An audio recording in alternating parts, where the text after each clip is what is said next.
आखिर क्यों शालिग्राम पत्थर से ही रामलला की मूर्ति बनवाई जा रही? हिंदू धर्म में शालिग्राम पत्थर का विशेष महत्व है। इस पत्थर को भगवान विष्णु का स्वरूप मानकर पूजा जाता है। इसे सालग्राम के रूप में भी जाना जाता है। शालिग्राम दुर्लभ होते हैं जो हर जगह नहीं मिलते। ज्यादातर शालिग्राम नेपाल के मुक्तिनाथ क्षेत्र, काली गंडकी नदी के तट पर ही पाए जाते हैं। शालिग्राम कई रंगों के होते हैं, लेकिन सुनहरा और ज्योति युक्त शालिग्राम सबसे दुर्लभ माना जाता है। शास्त्रों के अनुसार शालिग्राम 33 प्रकार के होते हैं, जिनमें से 24 प्रकार को भगवान विष्णु के 24 अवतारों से जोड़ा जाता है। यही कारण है कि शालिग्राम को भगवान विष्णु का ही स्वरूप माना जाता है। विज्ञापन। शालिग्राम। अयोध्या में शालिग्राम शिला, फोटो अमर उजाला। भगवान विष्णु के विग्रह रूप के रूप में शालिग्राम को ही पूजा जाता है। कहा जाता है कि अगर शालिग्राम गोल है तो वह भगवान विष्णु का गोपाल रूप होता है, और मछली के आकार में है तो उसे मत्स्य अवतार का प्रतीक माना जाता है। अगर कछुए के आकार में शालिग्राम है तो उसे कूर्म और कच्छप अवतार का प्रतीक माना जाता है।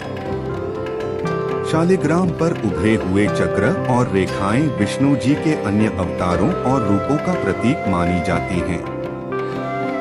विष्णु जी के गदाधर रूप में एक चक्र का चिन्ह होता है। लक्ष्मी नारायण रूप में 2, त्रिविक्रम 3 से, चतुर्व्यूह रूप में 4, वासुदेव में 5। हिंदू परंपरा के अनुसार वज्रकीट नामक एक छोटा कीट इन्हीं शिलाओं में रहता है। कीट का एक हीरे का दांत होता है जो शालिग्राम पत्थर को काटता है और उसके अंदर रहता है। वैष्णवों के अनुसार शालिग्राम भगवान विष्णु का निवास स्थान है, और जो कोई भी इसे रखता है उसे प्रतिदिन इसकी पूजा करनी चाहिए।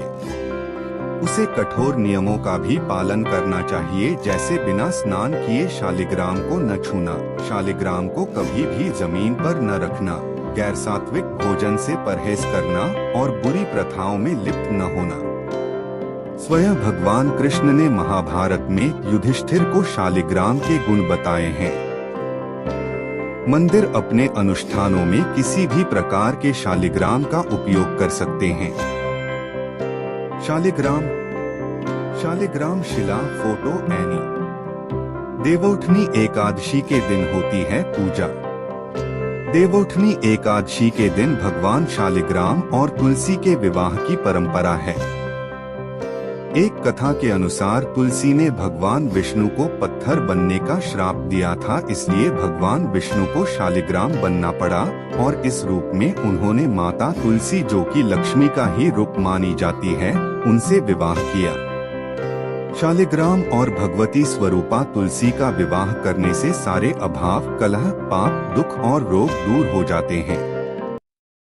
मान्यताओं के मुताबिक जिस घर में शालिग्राम की रोज पूजा होती है वहां सभी दोष दूर होते हैं और नकारात्मकता नहीं रहती है।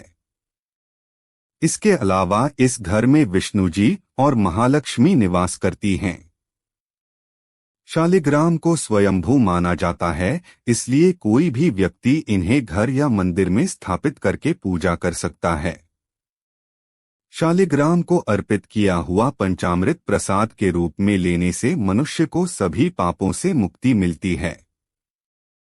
पूजा में शालिग्राम पर चढ़ाया हुआ जल भक्त यदि अपने ऊपर छिड़कता है तो उसे सभी तीर्थों में स्नान के समान पुण्य फल की प्राप्ति होता है।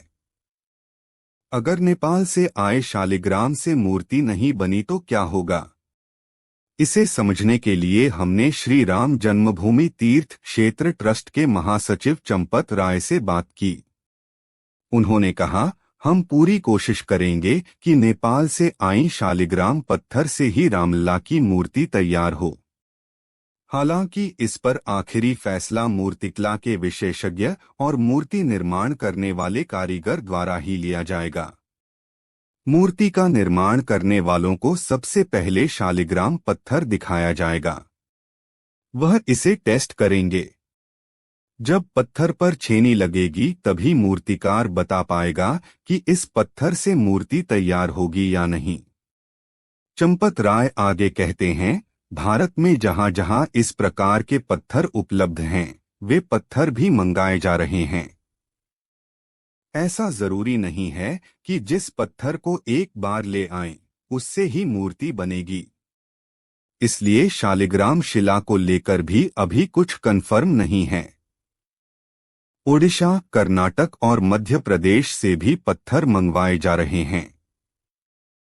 मूर्तिकार को आगे तय करना है कि किस पत्थर से बेहतर मूर्ति बनेगी।